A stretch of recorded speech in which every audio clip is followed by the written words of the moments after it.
Imagine this, it's a normal school day. A student diligently does his homework, and then gets it back with comments from the teacher. But what if instead of constructive criticism, a derogatory, offensive remark appears on the paper? This is what happened to one black boy, whose homework was covered with a racial slur by his teacher, who had no idea who his father was. What happens next when the truth comes out? Hello to everyone watching this video. Write in the comments where you are watching us from. It's always interesting to know how far our stories diverge.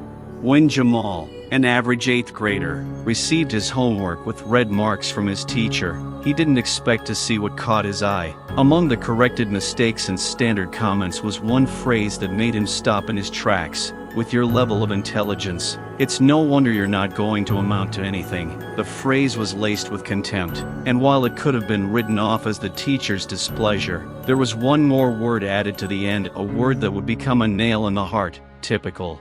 Those 5 letters turned everything upside down. The meaning was clear. Jamal realized that this wasn't just a nitpick about his work. It was an insult to his identity, his roots, his skin color. Inside, he was seething. He knew his school hadn't always been easy, but an open display of racism from someone who was supposed to be an example and an inspiration to children was something new. Returning home, Jamal was silent for a long time. He did not want to disturb his parents, but this phrase did not leave him. In the evening at dinner, his father noticed that his son was somehow not as usual. "What happened?" he asked, sensing something was wrong. Jamal hesitated, but then, unable to stand it, he pulled his homework out of his backpack and showed it to his father. The silence in the room was palpable, like a thunderstorm about to break. Jamal's father, Mark, was far from an ordinary man. He was a respected attorney who specialized in civil rights cases. He had seen many cases of discrimination in his career, fought for the rights of the oppressed, defended justice in the courts, but he never thought that such a case would happen to his own son. Mark was silent for a few minutes, studying the writing on his homework. His face was tense, his gaze heavy. This wasn't just an insult to his son, it was an affront to his entire family and everything he had stood for so many years. He couldn't let it go unanswered. The next day, Mark didn't go to his law office as usual. Instead, he headed to the school to meet with the teacher who had written the offensive comment. The teacher, Mr. Hudson, a middle-aged man with a reputation for being strict but fair, didn't know who he was about to meet. He had no idea that Jamal's father would turn out to be one of the most powerful lawyers in town. When Mark entered Mr. Hudson's office, the teacher greeted him with feigned indifference, unaware of the consequences that awaited him for this thoughtless note. "I would like to discuss the comment you left on my son's homework," Mark said, throwing the sheet of paper on the teacher's desk. Mr. Hudson glanced at the work, and his face paled slightly. He realized that he had been caught. "What did you mean by that?" Mark asked calmly, but with obvious tension in his voice. The teacher tried to justify himself by saying that he had only been referring to Jamal's academic abilities and that the phrase had been misunderstood. But Mark was not going to accept such excuses. "You're not just evaluating my son's abilities, you're evaluating him as a person. You're trying to reduce all of his efforts and accomplishments to the color of his skin. Do you think you have the right to make such a judgment?" Mr. Hudson tried to resist, but Mark was relentless. He knew how important it was to show that racism was not something to be tolerated. The insult to his son was not just a personal offense, it was an issue that affected all the children at the school. Racism can manifest itself in small things, in a word, in a gesture, but each such little thing cuts deep. Mark decided that this incident should be a lesson not only for Mr. Hudson, but for the entire school. He approached the administration with a demand for a public apology and disciplinary measures against the teacher. The story began to gain publicity, and parents of other students began to support Mark, realizing that there was much more at stake than the fate of one student.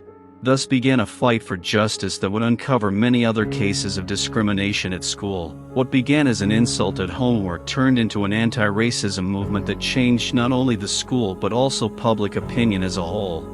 Mark was conflicted as he left Mr. Hudson's office. He was determined to get justice for his son and all those who might suffer from this quiet but pervasive racism. But deep down, he was plagued by fears. He knew that fighting racism was not just a matter of punishing one teacher, but a long, difficult, and painful process that could touch on much more serious issues than he would like. Jamal, despite his father's support, felt depressed. From that day on, everything changed at school. People around him began to look at him differently. Some classmates were supportive and sympathetic, while others, especially white kids, began to avoid him, as if he had become a symbol of something inconvenient and dangerous for them. But the most difficult thing for Jamal was the attitude of his teachers. Mr. Hudson, although he could no longer directly insult him, began to openly ignore Jamal in class. Other teachers, realizing that the situation had reached a new level, tried to stay away so as not to come under fire from the public eye. A few weeks after the incident, as the story began to make headlines in the local media, the school received word of a tragedy. One of Jamal's classmates, a boy named Jason, the son of a local businessman, had committed suicide. He had been one of the people who had actively supported Jamal and had openly condemned Mr. Hudson's actions. However, the pressure from his classmates, his family, and the local community was too much. His parents, who were conservative, were unhappy that their son had sided with a black boy. He found himself caught between two fires, scolded at home for disgracing the family, and ridiculed at school for daring to challenge the norms of society. For Jamal, this news was a huge blow. He couldn't believe that Jason, who had always been so strong and brave, could take such a desperate step. It made him look at things in a new way. He realized that racism and injustice ruin the lives of not only those who are directly attacked, but also those who try to fight the system. After Jason's funeral, the atmosphere at school changed. Many students began to feel guilty about what had happened. Parents and teachers were in shock, unable to understand how this could have happened. But Mark saw it differently. For him, Jason's suicide was a tragic consequence of a system that had harbored hatred and prejudice for years. Mark decided to go further. He organized a series of public meetings where he began to raise the issue not only of racism, but also of the mental health of children who find themselves in such difficult situations. He spoke about how silence and the fear of being different kill far more often than overt displays of hatred. Mark understood that this fight had gone beyond the school and his family. It was a question of the future of all children, who should learn and grow up in a safe, equal environment. Meanwhile, the school became a focal point for public confrontation. Some parents demanded the dismissal of Mr. Hudson and other teachers who might have been involved, while others tried to defend them, claiming that it was just a misunderstanding and that racism was exaggerated. Mark and his family began receiving anonymous threatening letters, and their windows were repeatedly smashed by unknown assailants, but there was no turning back.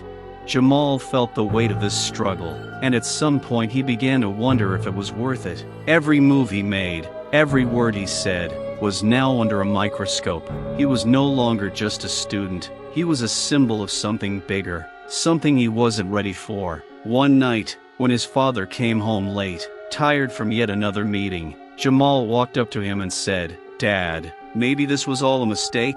Maybe we could just forget about it?" There was pain in his eyes. Mark froze. He knew that fighting for justice was a heavy burden, especially for a teenager who just wanted to live a normal life. But he also knew that they couldn't afford to back down any longer. "Son, this isn't just about you and me. This is about the future. If we back down now, what do you think will happen to those who face the same thing in the future? Jason can't be brought back, but we can make sure no one else gets hurt." The words were hard for Jamal to bear, but he knew his father was right. Racism wasn't just a personal problem, it was a societal affliction, and turning a blind eye would only continue to spread. Jamal and Mark's story shook not only the school, but the entire city. People took to the streets to protest, demanding education reform, teacher training, and new standards of behavior. But most importantly, this struggle touched souls. People began to think about how their words and actions could affect others. Jamal and his father not only secured punishment for Mr. Hudson, but they became catalysts for change that began to permeate the most hidden corners of society. Jamal sat in his room, looking out the window as darkness fell. The city seemed to be going on, but inside it was different. Every day since Jason's funeral had seemed endless. His thoughts were consumed by the tragedy, the pain of loss, and the feeling of helplessness. He remembered how they'd laughed at recess, how they discussed their summer plans, how Jason had told him it didn't matter what anyone else thought, as long as he was himself. But now Jason was gone, and Jamal felt like it was partly his fault. His thoughts were interrupted by a knock on the door. Mark, his father, entered the room, looking tired and clearly worried. He sat on the edge of the bed, watching his son. "How are you, son?" he asked quietly. Jamal didn't answer right away. He didn't know what to say. His head was a whirlwind of emotions, and his father's words only made his internal struggle worse. "Dad," he began, not taking his eyes off the window. "Did you ever think that all this could go wrong? I just wanted everything to be fair. But now it's worse. Jason's gone. The teachers look at me like I'm the problem, not them. Is this all because of me?" Mark sighed, taking a moment to find the right words. He knew Jamal was going through a lot more than he was letting on. "Jamal," he began, trying to sound as calm as possible. "What happened to Jason was a tragedy, and none of us were to blame. No one could have predicted that he would be so depressed that he saw no way out. But his death, it was also a result of the system we were fighting against. He was backed into a corner, and it wasn't you who did this to him. It was a society that doesn't accept people for who they are. We have to change that." Jamal turned away from the window and looked at his father, his eyes full of pain.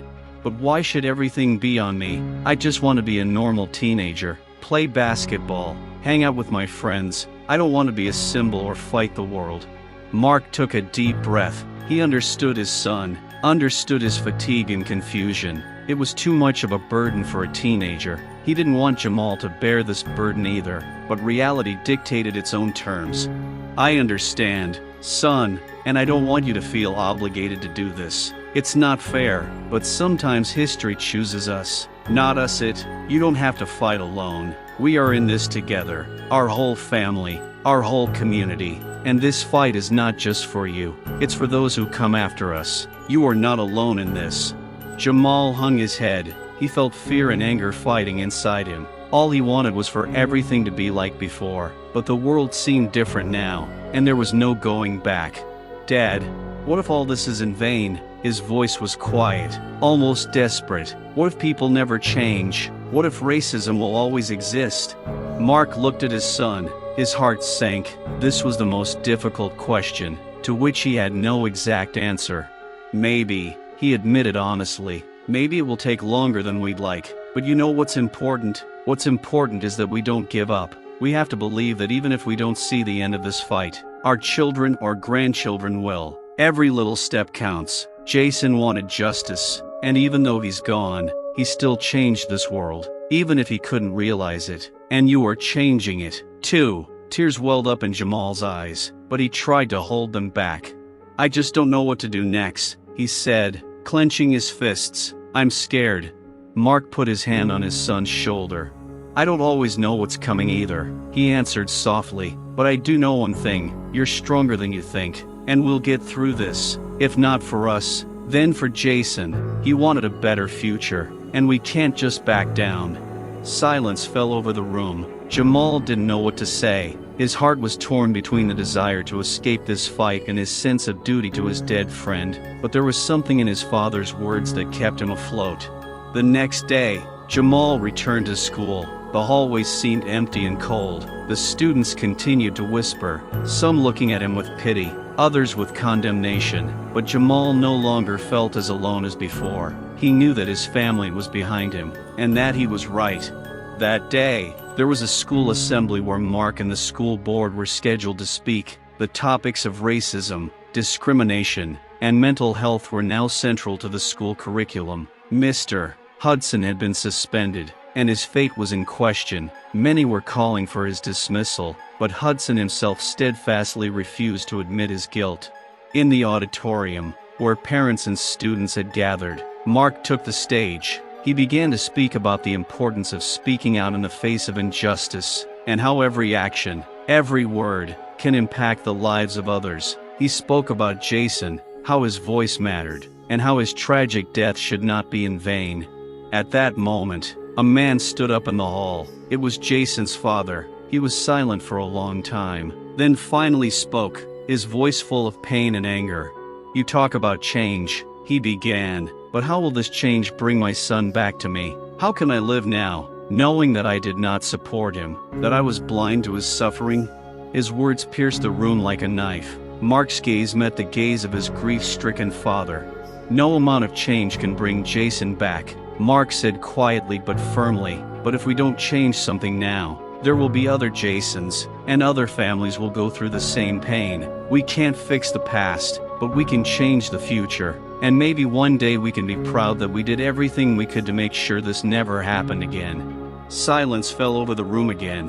After the meeting in the auditorium, the atmosphere in the school and the city became extremely tense. Jason's father became a symbol for those who accused Mark's struggle of inciting hatred. He spoke openly on local television stations, accusing school officials and activists of making his son part of a political game. His speeches provoked a wave of aggression among the city's residents, especially those who did not want to acknowledge the existence of racism in their society.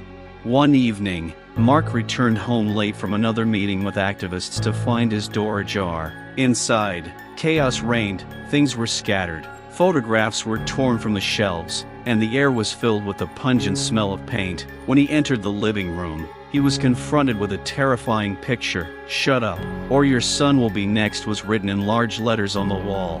Mark stood before this threat, his heart pounding like a hammer. He had faced hatred and threats throughout his career, but this was the first time it had touched his home, his family. He knew these weren't just words. This was a tangible signal that their fight was moving beyond the school and becoming personal. He heard footsteps behind him. It was his wife, Lisa. She approached quietly, holding her breath, and looked at the sign in horror. "We can't live like this anymore, Mark," her voice trembled. "I'm afraid for Jamal. These aren't just words. They could do something terrible." Mark was silent. He understood her fears, but inside him, rage raged. This attack on his home was the last straw. Now he realized that fighting for justice could cost him everything.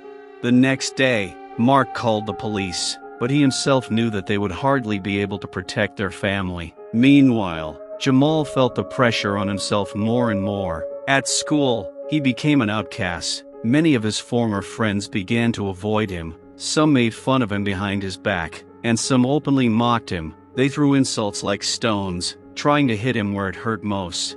One day, during recess, Jamal was walking down the hallway when suddenly one of the students, named Zach, deliberately bumped into him with his shoulder. "Watch where you're going," Zach muttered with a grin, "or else next time you'll end up writing another complaint about racism." Jamal stopped, clenching his fists, but did not respond. He was hurt and humiliated, but he did not want to create new conflicts. However, Zach did not stop. "Look, man, stop playing the victim. You're the reason all this happened. People are dying, and you keep making a big deal out of it." Something inside Jamal snapped at that moment. The words about Jason's death hit him where he was most vulnerable. He turned and shoved Zach hard in the chest. "You have no right to talk about Jason like that," Jamal shouted, and there was pain and anger in his voice. Zach recoiled and looked at him with an unexpectedly serious expression on his face. "Do you think your tears will change anything? Jason is gone because you blew this nonsense up. It's your own fault what happened to him." The words thundered in Jamal's ears, everything he had been holding in since the tragedy burst out. A fight broke out in the hallway. The blows were sharp, desperate, filled with pain. Jamal, despite his fatigue and inner doubts, felt a rage boiling inside him that he could no longer control. This was the moment when all his fear and helplessness found an outlet. Teachers and security guards rushed to separate the teenagers, but the incident only became the talk of the town. Some saw the fight as further proof that Jamal's race itself brought aggression and problems. For others, it was the result of no one wanting to hear his pain or support him at a time when he was most vulnerable. The next day, Jamal was called to the principal's office. Mark came with him, fully aware that the school was trying to shift the blame onto his son again. The principal greeted them with a stony face. "I understand that the situation is getting out of hand," he began, opening the folder containing the incident report, "but the school cannot tolerate this type of behavior. Jamal will be suspended for a week for his involvement in the fight. Mark instantly tensed, his gaze sharp. And where in this report does it say that my son was provoked, that he defended himself from attacks? Mark asked in a cold tone. The director looked confused. We are considering both aspects of the situation, Mr. Williams, but in either case, fighting cannot be justified.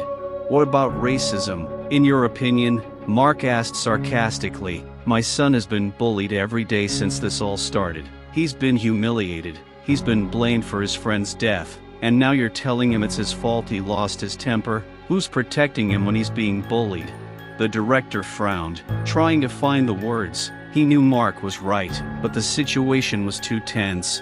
We understand that this is a complex issue, he began, and we are working to ensure that. You're not doing anything, Mark interrupted. You're just waiting for it to go away. But it won't. If the school can't protect my children, I'll get justice in other ways. Jamal sat silently, his heart pounding in his chest. He knew his father was fighting for him, but he also felt that this fight was pulling them further and further away from their normal lives. As they walked out of school, Mark looked at Jamal. I won't let them do this to you again, he said firmly. If the school won't protect you, we'll find another way. I'll sue. That evening, Mark contacted his colleagues and began the process of filing a lawsuit against the school for creating an unsafe environment for the student. This was a new stage in their fight, but the more publicity the story gained, the more dangerous their family's life became. One night, when Jamal was already asleep, their house was broken into. The kitchen window was broken, and a fire started in the living room. Mark and Lisa managed to get the children outside, but the house was almost completely destroyed by fire. When the firefighters put out the flames, it became clear it was deliberate arson. At the scene, police found evidence of an arsonist and artifacts left at the crime scene. These included racist symbols and inscriptions indicating that their family was targeted because of their struggle. For Jamal, it was a real blow. His world had collapsed. He could no longer feel safe at home or at school. The fire that destroyed their home seemed to have destroyed the last fragments of his former life, where he was just a teenager dreaming of the future. Now his family's struggle had reached a point of no return. After their house was set on fire, the lives of Mark, Jamal and their entire family turned into a constant nightmare. They had to move in with friends, because the house was completely destroyed, and the fear of staying in the same place became unbearable. The city, which once seemed safe and cozy, now seemed like a battlefield, where they found themselves alone with an invisible but ruthless enemy. Jamal barely left the house. He felt fear and hatred surrounding him from every direction. At school, his suspension only deepened the rift between him and his classmates, who saw him not as a fighter for justice, but as the source of all evil. Social media was filled with insults directed at him, accusations that it was his family that had led to the destruction of the school and the disunity of the community. One evening, after another terrible day, Mark came into Jamal's room. His face was gloomy, his eyes tired. He sat on the bed next to his son and took his hand. "Son," he began, his voice full of pain, "I know how hard this is for you, but this is not the end. We must keep fighting." Jamal didn't look up. His eyes were empty, lifeless. He felt broken. Everything he once loved had been taken away from him. His safety, his friends, his home, even school, which had once been a place where he could be himself, was now a source of pain. "How do we fight, Dad?" Jamal whispered, not looking up. "We lost everything. They burned our house. I can't go to school anymore. People hate us. What next?" Mark sighed heavily. He felt helpless too. It seemed like every step they took forward was met with more hatred, but he couldn't allow himself to break down in front of his son. "It's always been difficult, Jamal," he said, trying to keep the tremor out of his voice. "It's always like that in history. People fear what they don't understand. They hate those who make them uncomfortable, who force them to confront the truth. But we can't stop. If we stop, they will win." Jamal turned away, tears streaming down his cheeks. He didn't want to show his father his weakness, but the pain inside was becoming unbearable. "What if I don't want to fight?" he asked quietly. "Maybe they're right. Maybe if we just kept quiet, everything would be easier." These words pierced Mark like a knife. He knew that his son was on the verge of despair. Mark had also asked himself this question more than once: wouldn't it be easier to just leave everything, try to return to normal life, even at the cost of silence? But he knew that was impossible. "Jamal," Mark said softly, "I understand that this is hard for you, but silence has never been the answer. Every time we remain silent, they gain more power, and if we don't fight for justice, who will?" Jamal just nodded, but his gaze remained distant. At that moment, Mark felt that his words might not be reaching their target, that his son was so consumed by pain that he no longer believed in the possibility of change. The next day, Mark went to another meeting with lawyers, discussing a lawsuit against the school. Jamal stayed home with his mother. That evening, while Lisa was preparing dinner, she noticed that Jamal was not coming downstairs as usual. "Jamal," she called, knocking on the door of his room. "Dinner is ready. Come down." But there was silence in response. Lisa knocked again, her heart beating faster. "Jamal, are you okay?" She carefully opened the door and entered the room. The room was empty, the window was slightly open, and a light breeze was fluttering the curtains. On the table lay a note, written in an uncertain hand. Lisa ran to the table and read, "I'm sorry, I can't do this anymore. I don't see a way out. I've let you and Jason down. I'm just tired." Lisa's heart sank. In a panic, she ran to the window, looking outside, but saw no one. Her scream shook the house. "Mark, Jamal has disappeared." Mark rushed home when he heard his wife's frantic call. He felt panic and fear consuming him. Every possible scenario flashed through his mind. What could Jamal have done? Where could he have gone? Every minute seemed like an eternity, every moment bringing more terror. They searched for him all over the city. Friends and volunteers joined in, hung up flyers with Jamal's photo, searched streets and parks. They filed a missing person report with the police. But this only increased the fear. What if they were too late? What if Jamal, in despair, decided to do something irreparable? The night was agonizing. No one could sleep. No one could think of anything except where their son might be. At dawn, Mark received a call. It was a voice at the police station. "We found your son."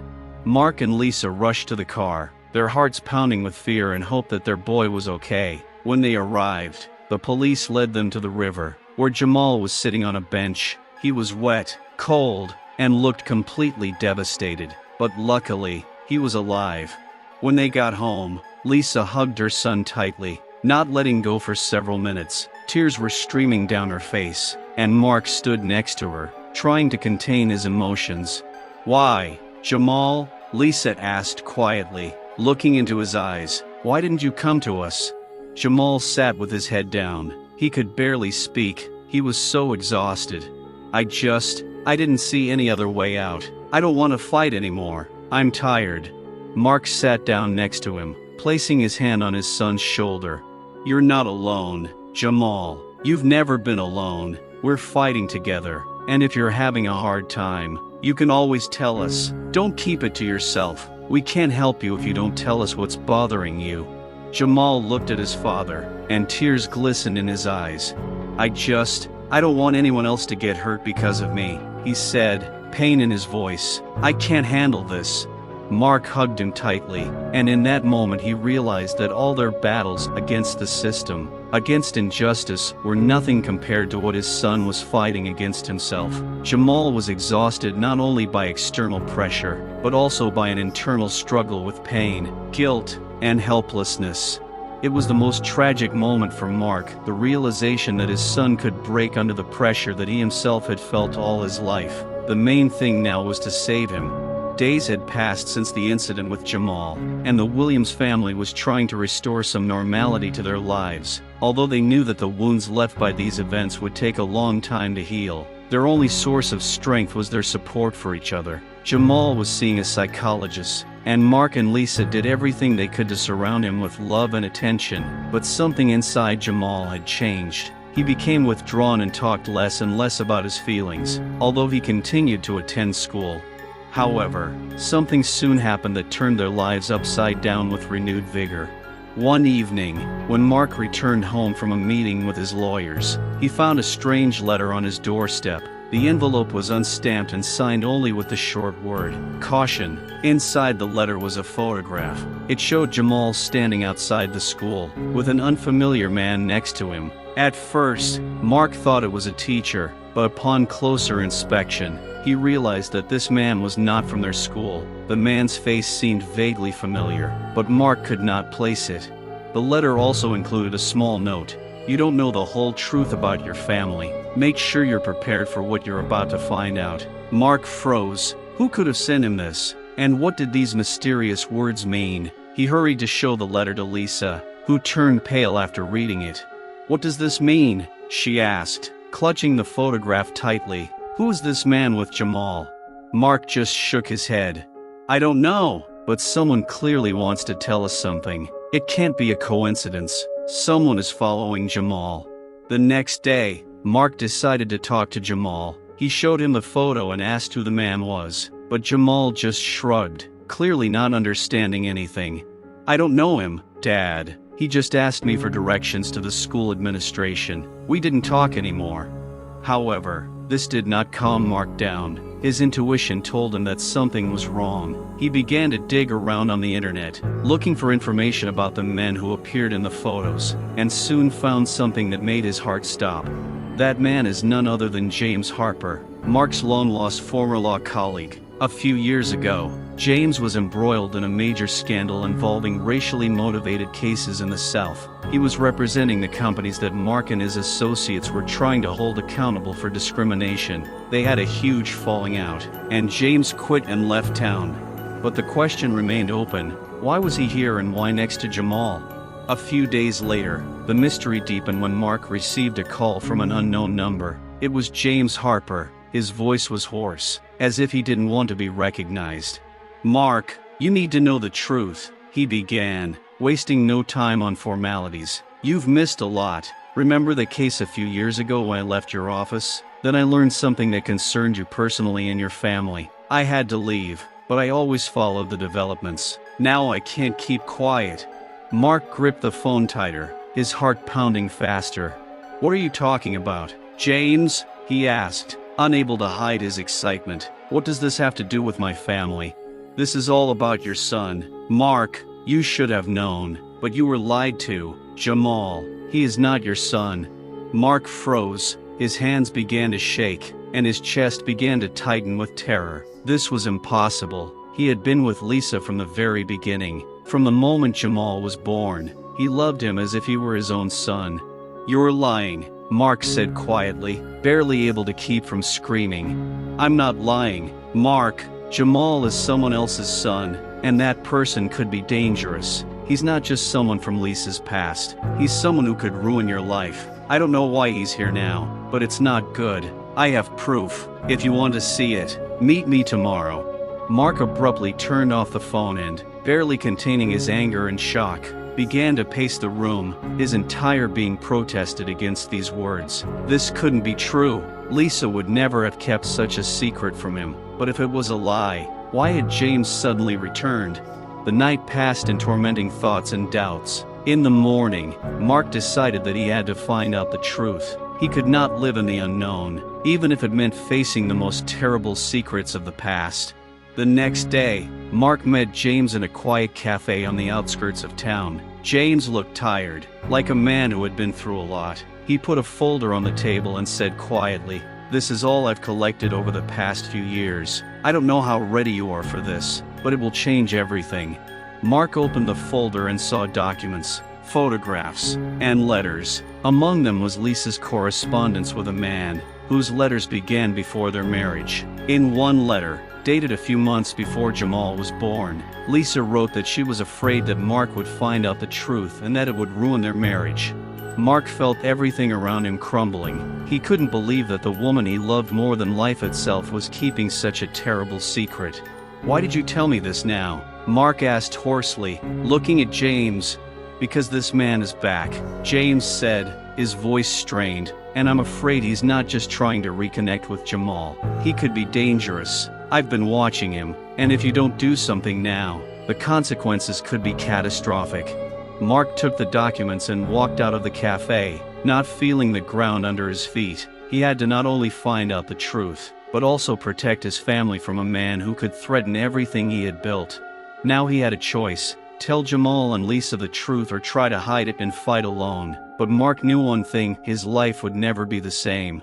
Mark drove home with a heavy heart, clutching the folder of evidence he had just received from James on his lap. He was torn between anger at Lisa, fear for Jamal, and the pain of betrayal. But one thing remained constant: his love for his son. Despite everything he had just learned, Jamal was still his child. He had grown up with him, taught him to walk, supported him in every step of his life. But now the fear of the unknown past of this boy he considered his own literally paralyzed Mark.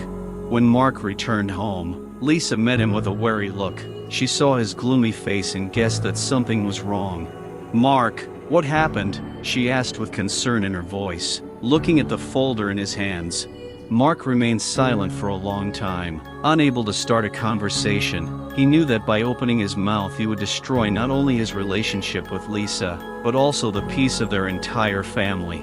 "Who is this man, Lisa?" he finally said, trying to keep his voice from shaking. "James Harper showed me the papers, said Jamal wasn't my son."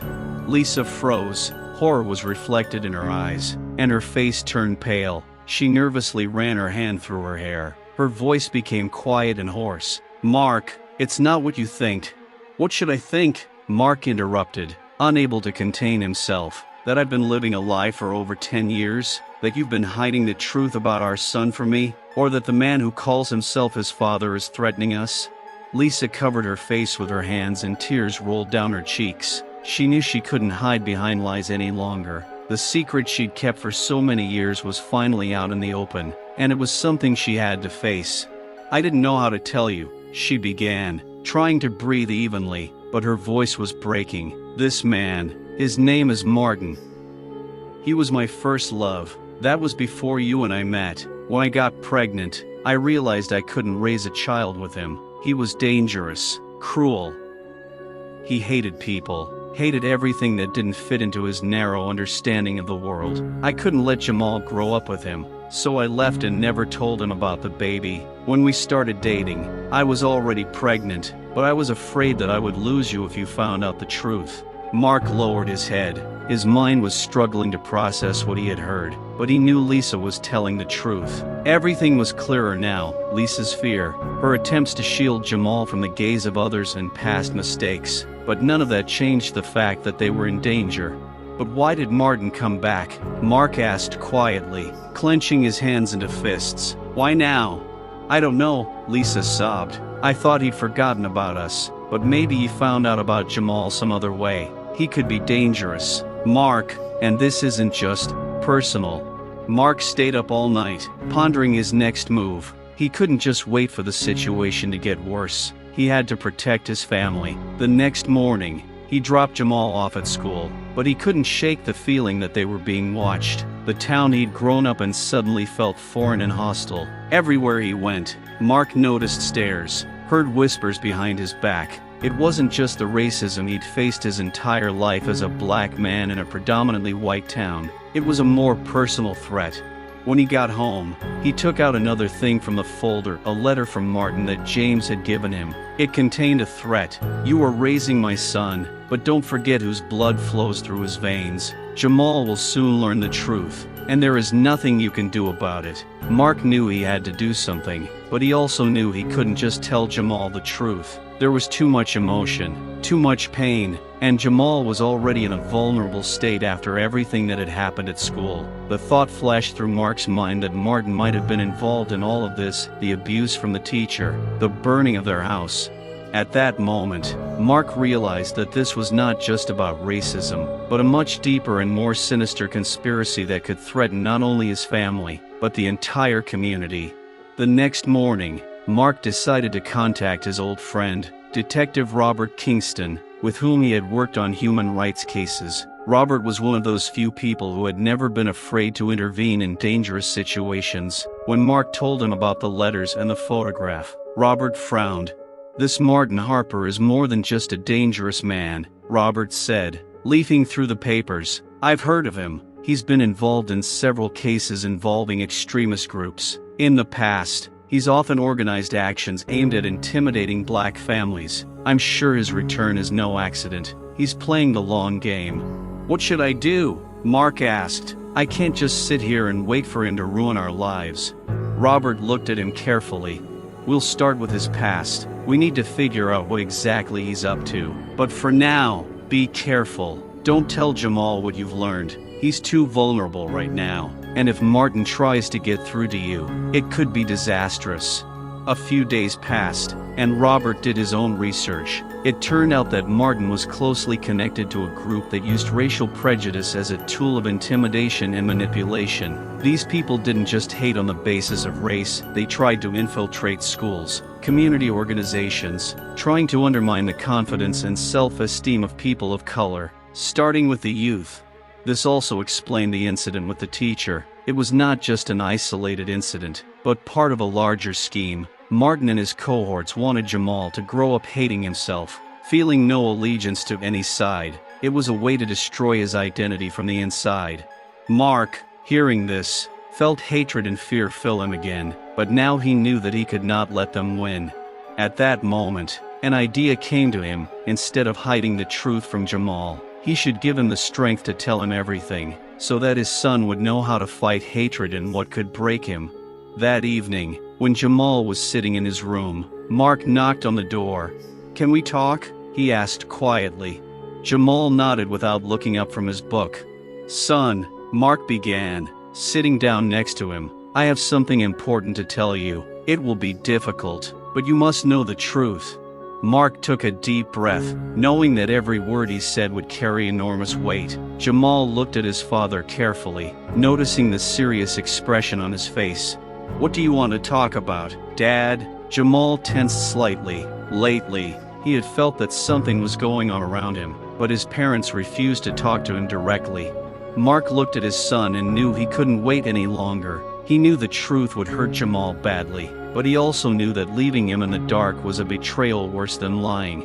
"It has to do with what happened at school, the insult the teacher wrote, and the threats we received," Mark began, trying to speak calmly. "But it's more than just random incidents. It has to do with a man named Martin Harper." Jamal frowned. "Who's this?" he asked. "Does he have anything to do with what the teacher did?" Mark closed his eyes for a moment, gathering his courage, and then continued. "Martin Harper, he's your biological father." The room seemed to freeze. Even the air seemed to become denser. Jamal looked at Mark, unable to comprehend what was said. It was as if he had stopped breathing, trying to understand what this information meant.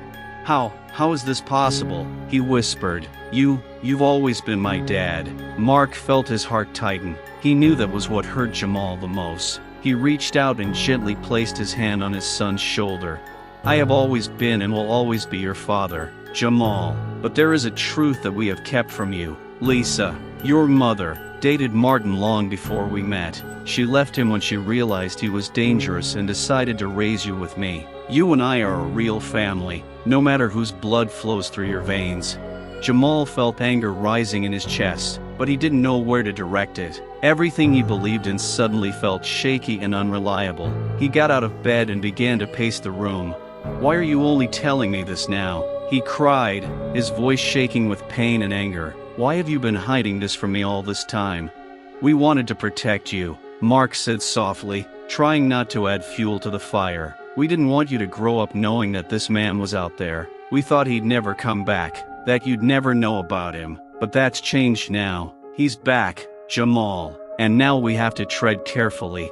Jamal stopped and looked at his father with horror and despair in his eyes. He's here because of me?" Jamal's voice almost broke. Mark nodded slowly. "He wants to contact you, but it's not just that. Martin is a man connected to extremist groups. He hates people who are different from him, people of a different race. You have become not only a son to him, but also a symbol of what he cannot accept." Jamal frowned, his heart pounding in his chest. He was still trying to process what he had just heard. Questions swirled in his head. Why was the man who was supposed to be his father now a threat? "So what now?" Jamal asked quietly, looking down. "Will he come after me?" "We won't let that happen," Mark said firmly. Feeling anger and determination fill him. We're already working on it with the detective, but you have to be careful. This man is capable of many things, and we need to stick together. Jamal sat on the bed and covered his face with his hands, his shoulders shaking. For him, this was the moment of losing everything he considered his. He lost his sense of security and confidence in his identity. But even more terrifying was the thought that a man he had never known could now destroy his life and the lives of his family. Mark sat down next to him, putting his arm around his son's shoulders. "You're not alone," he said quietly. "I'm here. We'll get through this together. It's hard, I know, but no matter what happens, remember one thing, you're our son, and nothing in this world can change that."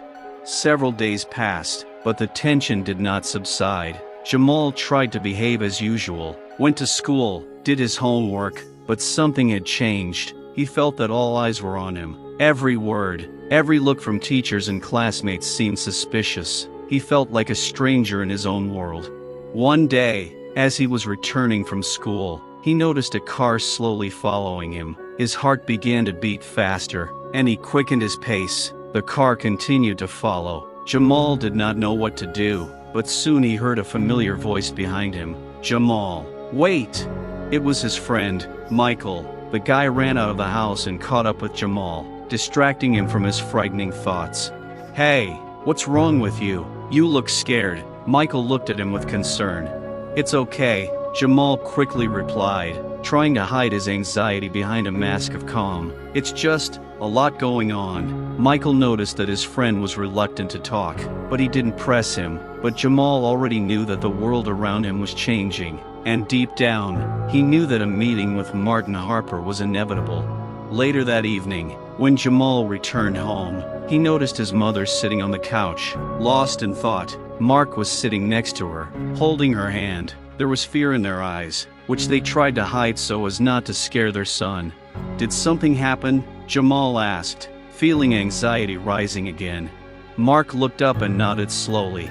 "We've received another letter," he said, looking at Jamal seriously. "This time, Martin wants to meet you." The words hung in the air. Jamal stood motionless, unsure of what to say. His body tensed, as if the world around him had shrunk to a single point. "No," he whispered quietly, but his voice was determined. "I won't meet him." Mark stood up slowly and walked over to Jamal.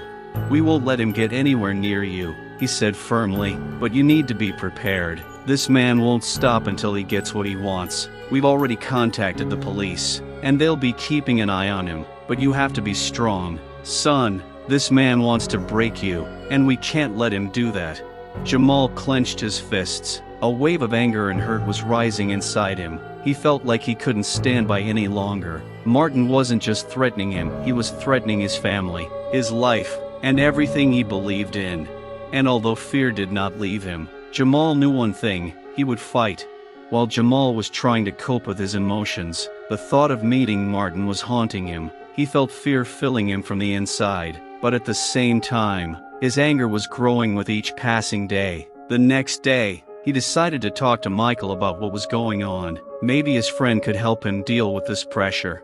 During gym class, while the other kids were playing basketball, Jamal walked up to Michael and said, "Hey, Mike, I need to talk to you about what's going on." Michael, after throwing the ball, leaned closer so that the others would not hear him. "What happened?" he asked, concern on his face. "My biological father. He threatens us. I can't hide it. He wants to meet me, and I don't know how to react to it." Michael frowned, looking at his friend with concern. "You can't go meet him," he said urgently. "He's dangerous." "Jamal, let's just tell someone, like your dad."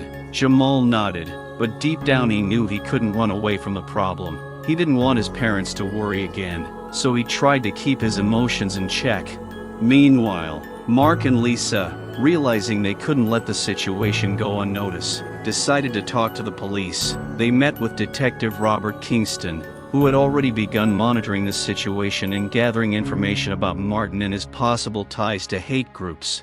"We know Martin has been setting fire to houses and terrifying families in the area," Robert said, leafing through the papers. "He's never left a trace, but now we have a chance to catch him red-handed." You need to stay in touch and stay vigilant. Mark nodded, looking at Lisa, who seemed upset and scared. But what can we do to protect Jamal? She asked, squeezing her husband's hand. First of all, try to remain calm, Robert replied. If he tries to contact him, have Jamal call you or me immediately. We'll also set up surveillance around your school and home. The next day at school, something unexpected happened. Jamal showed up for class as usual, but he was in a depressed mood. During recess, as he stood to the side, he was noticed by Laura, a popular girl in the class who always paid attention to him. She came over, and fear appeared in Jamal's eyes that she was judging him too. Hey, Jamal, how are you? You look so great, Laura said, trying to add some warmth to the conversation. Everything is fine, he replied, although he understood that he could not hide his condition. I heard that the teacher reprimanded you again. It's just awful. Why do they keep treating you like this? You don't deserve it. Jamal didn't know what to say. He never thought Laura would show such concern, but her words seemed out of place. You know, it's just part of life, he said, trying to sound nonchalant. People act stupid sometimes. No, that's not okay, she objected. I can talk to our class teacher. This shouldn't go unnoticed. Jamal shook his head. No need. I don't want this to become another problem. Meanwhile, in the evening, Jamal returned home and saw his parents quietly talking about something. When they noticed him, the conversation quickly stopped and Jamal felt that something was wrong. Everything okay? He asked, trying to sound nonchalant. Lisa looked at her son with concern. We were just discussing what to do next, Mark replied. It's important that you stay safe. We'll make sure you don't meet anyone until we know it's safe. I'm not going to meet him, Jamal said sharply. I don't want anything to do with that man. Mark and Lisa looked at each other, fear reflected in their eyes. They did not know how to explain to their son that right now this threat was becoming more and more real. The next day, Jamal felt like he was being stared at school again. His classmates whispered as he passed, and some even stopped to give him disdainful looks. Jamal tried to ignore it, but the feeling of isolation grew. During recess he met Michael, who was still worried. Are you okay? He asked, looking at his friend. No, Jamal admitted. I feel like everyone knows what's happening to me. It's like I've become an outcast. Michael frowned. Maybe we can do something. Talk to the class or the teacher. We need to do something, otherwise it will only get worse. At that moment, Laura approached them with a group of her friends. We'd like to talk to you, she said, her voice serious. We've all heard about what's happening to you. We've decided that we can't just sit back and watch. It's not right, and we want to support you. Jamal looked at them in surprise. Support? How? We could have a meeting to discuss how we can change the attitude in the classroom, Laura suggested. This can't go on. Michael nodded, and determination appeared on his friends' faces. It'll be risky, Jamal said, but he knew he had no choice. But if we do it, I hope it helps. The following week they held a class meeting. Laura, Michael and Jamal stood in front of all the students. Laura began, We are here to discuss how we can make our school a more welcoming place for everyone, regardless of skin color or background. Jamal, tell us what it is like to be the object of ridicule and hatred. The crowd listened as Jamal spoke with difficulty about his experiences, how he had become uncomfortable at school, how he had been turned against, and how it all connected to his biological father. After his speech, there was silence in the class. Then someone from the back row said, But this is wrong. We must not allow this to continue. Others began to support him, and soon the class was in full swing. At one point, they began discussing racism, bias, and the importance of unity. It was new and difficult, but Jamal felt like the people around him were beginning to understand his situation. That evening, when Jamal returned home, he noticed that his parents looked worried. When he entered the room, Mark approached him. We heard about the school meeting, he said. We're proud of you, son. It takes courage. I just couldn't sit and do nothing, Jamal replied, but I still feel like it's not enough. You've taken a step in the right direction, Mark said, hugging his son. Now we'll act together. At that moment the doorbell rang, Mark went out and returned a few minutes later, his face pale.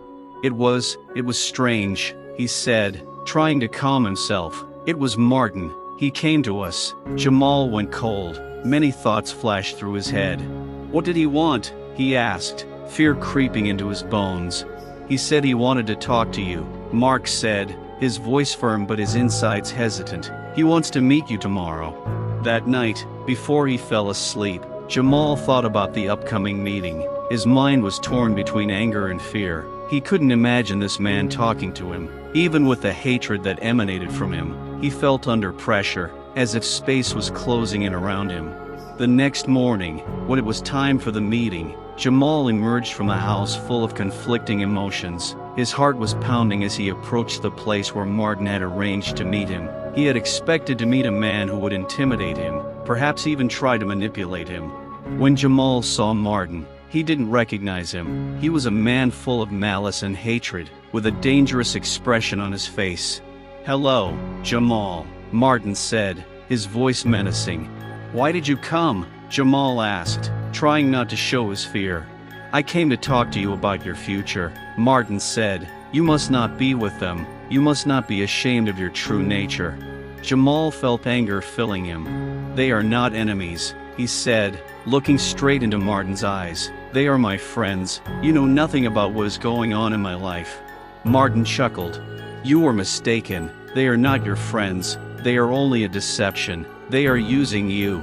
Jamal turned abruptly and walked away, his heart pounding in his chest. He didn't know what to do. The feeling was growing inside him that he couldn't stay in the shadows any longer. That night, when Jamal got home, he came to a big decision. He knew he couldn't just stand there and watch Martin threaten his family and friends. He sat down at his computer and wrote a letter to a local news outlet, describing his situation and asking for help. "Maybe if I tell my story, someone will hear and understand that this is not just happening to me," he thought. Jamal sent the letter and soon began to gather his thoughts for the next day, when his parents and friends were to gather and discuss how to stop Martin. The next day, Jamal and his parents gathered at school to hold a meeting with the teachers and the class. Jamal felt the excitement building, but he also felt that his family and friends were there to support him. When they had gathered, Jamal stood up and began to speak, his voice full of determination. "I came here to talk about what is happening in our class and in our lives. We can't stay in the shadows and watch hate destroy us. I don't want to be just a victim. I want to fight for my rights and the rights of all of us." His words filled the space. He saw how the students began to look at each other with understanding, how their fears and worries finally connected. "I also want everyone to know that I'm not alone. We are one family, and we have to protect each other," Jamal continued, looking at his parents. "I want you to know that we will not let hatred destroy us." The gathering attracted local media attention, and Jamal soon became a symbol of the fight against racism in his community. He knew that the road ahead would be difficult, but he was ready to fight for his rights and the rights of others. And as he stood on stage, surrounded by the support of his friends and family, Jamal knew he was not alone. This was just the first step in a long fight against hatred and prejudice. Soon after the successful assembly and the class uproar, Jamal became something of a symbol. Local media covered his story, and in interviews he began to speak out about his struggles with racism and bias that he had experienced. He described not only his own experiences, but also those of his friends and classmates. During one interview, he met with a reporter from a local channel, who asked questions, causing Jamal to want to speak louder and more openly. "Did you feel isolated when this was happening?" the journalist asked, looking at him intently. "Yes," Jamal replied, feeling the emotion building inside him. "It was like the world was falling apart around me. I saw people looking at me, people whispering behind my back, but I never thought it would end if I just kept quiet." Jamal's words touched many hearts. He spoke about how his childhood was taken away because of prejudice, how he couldn't play with his friends like other kids. He urged everyone to stand up and fight racism. At this time, his parents looked at him with pride and concern. The school rally sparked a lot of discussion in the community. Students began organizing various events and actions aimed at supporting equality and combating racism. Not only students joined them, but also teachers, parents, and even community members. Jamal, who became a central figure in this fight, felt obligated to lead them. A week after the interview, Laura and Michael approached Jamal with a proposal. "We'd like to organize a protest against racism," Laura said, her voice full of enthusiasm. "It will be our statement, and we can attract more people." Jamal nodded, his heart beating faster. This was a chance to not only express his position, but also to show that they were not alone. "Let's do it," he replied with determination, but we needed to be peaceful and focused on positive change. The friends began planning the event, and soon it became known that it would take place in a city park. They invited everyone who wanted to attend, students, parents, and even representatives of local human rights organizations. On the day of the protest, the park was filled with people holding signs with slogans like "Equality for All" and "Stop Racism." Jamal stood on the makeshift stage, his heart pounding with excitement. He saw hundreds of people gathered in front of him, ready to support the fight for equality. "Thank you for coming," he began, trying to keep his voice level. "We are not here to hate, but to love and support each other. We are all part of the same community, and we have the right to live without fear or prejudice." The crowd applauded. Jamal continued to talk about the importance of coming together and supporting each other during difficult times. He spoke about his experiences, how difficult it was to be under the pressure of bias, and how he hoped for a brighter future. At this point, the crowd was noisy as a commotion arose among the spectators. Suddenly, a man appeared through the crowd. It was Martin. Jamal froze when he saw him. His heart began to beat faster. Martin stood to the side, casting a disdainful glance at everyone. "What the hell are you doing here?" Jamal shouted, fear and anger evident in his voice. Martin grinned and walked closer, ignoring the warnings from the guards standing in place. "I came to see the show," he said with disdain, his voice full of mockery. "How are you going to change the world when you're part of the problem?" The crowd froze in anticipation. Jamal, gathering his courage, answered, "We are not part of the problem. We are here to unite and fight for our rights. You are just a reflection of the hatred that is tearing our society apart."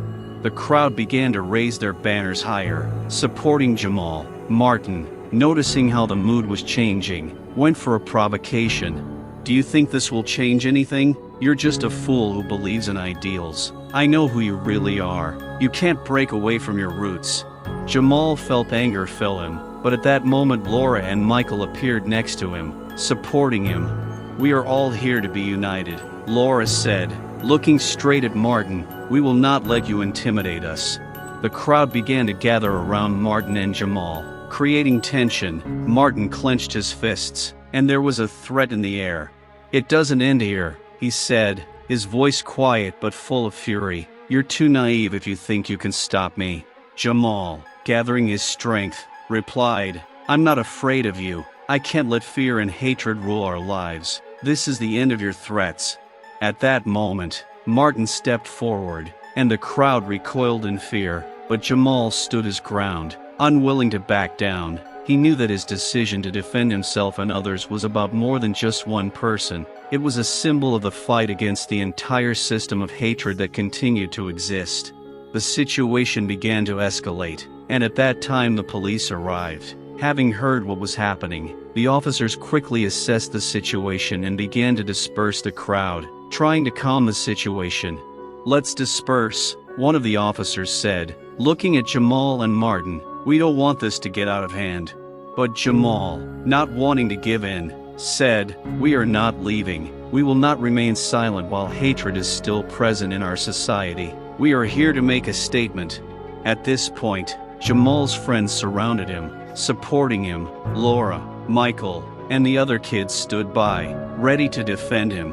"We're here to support each other," Laura said, her voice full of determination. "You're not alone, Jamal."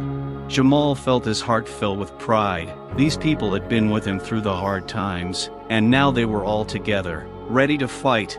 The situation continued to escalate, but at this time one of the officers turned to Martin. "If you do not calm down and leave this place, we will be forced to detain you."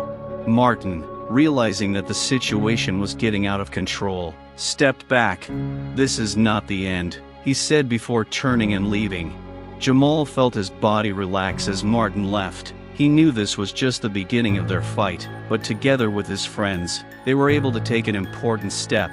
After the situation calmed down, the event continued and everyone began to discuss their feelings again, share stories and support each other. Jamal felt the tension melt away and he became part of something bigger. Laura, noticing how he looked, approached him. "You were incredible. You really inspired people." Jamal, "I just said what I felt," he replied, his voice confident. "But it's important. We all have to talk. You're a leader, and this is just the beginning." The crowd began to slowly disperse, but they knew that this was not the end, but the beginning of a movement that was just beginning. Jamal, his heart was filled with pride and hope. He knew there would be many challenges ahead, but he was no longer alone. Together with his friends and the entire support of the community, they were ready to fight for equality and justice. A few weeks after the protests, Jamal and his friends' lives changed. Their small movement for equality had gained traction in the city, and they were now receiving invitations to events and discussions aimed at combating racism. Jamal felt like his voice had become an important tool, and he used this opportunity to inspire others. Laura proposed a project aimed at creating a safe space for young people to share their experiences and find support. "We could call it the Equality Forum," she suggested. "It would be a place where we could talk about our feelings and discuss how to combat bias." Jamal was excited about the idea. He and his friends began planning the first event. As he prepared, he thought a lot about the importance of creating a space where everyone could openly share their experiences without fear of judgment. One evening, as Jamal was walking home from a meeting to organize a forum, he heard his mobile phone ring. An unfamiliar number appeared on the screen. He answered and was overcome with anxiety when he heard the voice on the other end. "Jamal, hi, this is Lily. I know you don't know me, but I have information about Martin." Jamal tensed, not expecting this news. He knew Martin was a threat, and any new development with him could change everything. "What happened?" he asked, trying to remain calm. "I work at the school where he studies. I have information that he is planning to do something serious to take revenge for your action. He is gathering people." Jamal felt a chill run down his spine. The situation was getting serious. "Are you sure?" he asked, trying to figure out what to do next. "Yes, I heard that he wants to interfere with your forum, and it will not be peaceful," Lily replied. "He is gathering people who share his views. I think you should prepare yourself." "Thank you, Lily. I'll let my friends know," Jamal said and hung up. Jamal gathered his friends and parents to discuss the information he had received from Lily. They all knew it could be dangerous. "We need to be prepared," Jamal said, looking at everyone gathered. "We need to make this forum even more powerful to show that we are not afraid. We could invite the local police to be on standby," Michael suggested. "They could help us if anything goes wrong." Laura added, "Yes, and let's let the people who were already planning to come know about this. They need to know what might happen." Jamal nodded, feeling determination building inside him. They couldn't let hatred and fear destroy what they had built.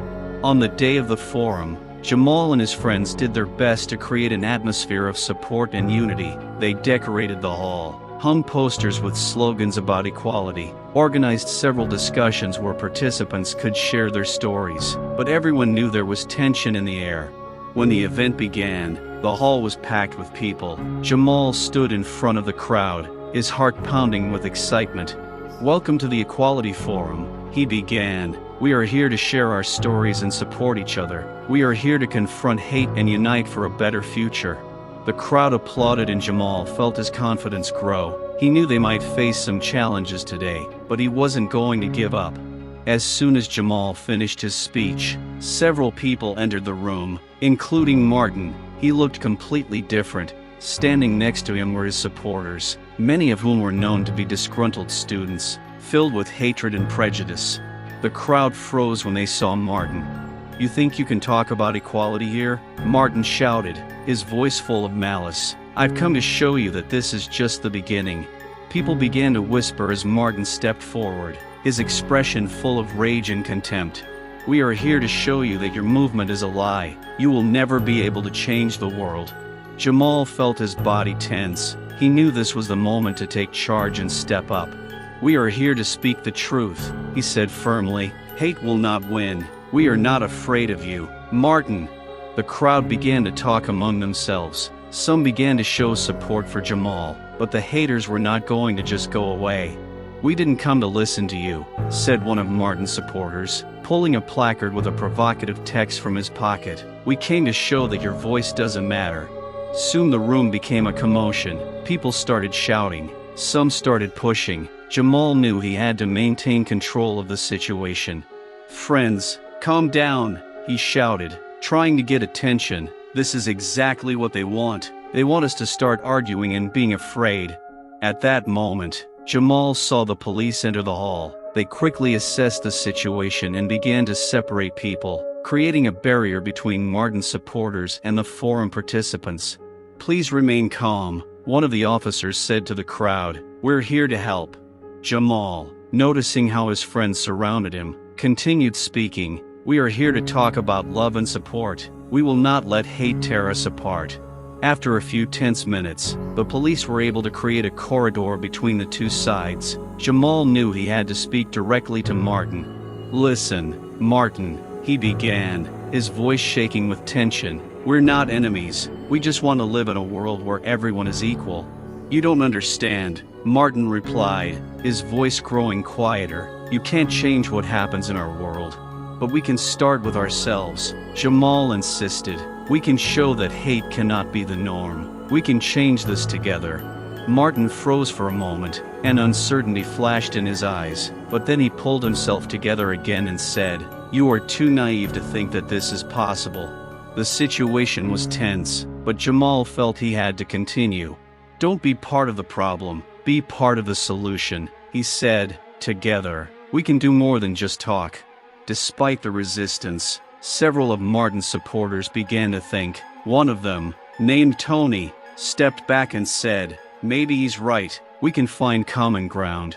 The crowd froze. At that moment, when it seemed that all was lost, something unexpected happened. Other supporters began to agree with Tony, and some of them began to slowly back away from Martin, leaving him alone.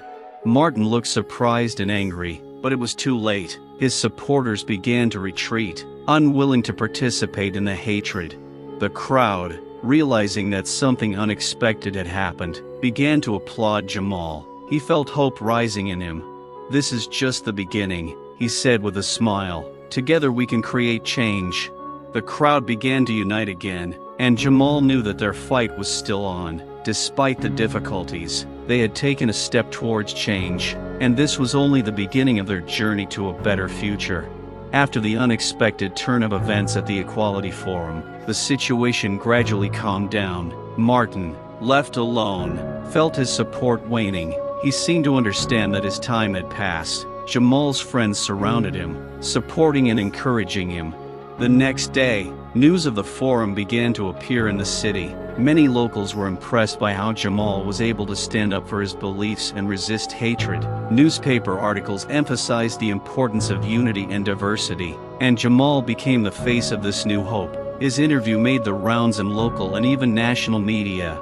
Soon they started receiving requests from various organizations that wanted to collaborate with them. They were even approached by a local human rights association, offering to conduct a series of seminars and trainings on racism and equality. One day, while Jamal and his friends were sitting in a cafe discussing upcoming events, they noticed that there were a lot of new faces in the cafe, many of whom came to show support. This is incredible, Michael said, looking out at the growing crowd. It seems like our movement is starting to gain momentum. Yes, Jamal agreed, his heart filling with joy. We were able to reach people. This is what we were looking for. Laura raised her glass of juice. For us and for what we do, for equality. Everyone raised their glasses and toasted change. They knew their work was just beginning, but now they had the support and belief that they could change the world around them. The next forum they organized drew twice as many people as before. Jamal took the stage again, but this time he wasn't afraid of threats. Instead, he felt that his words could inspire many.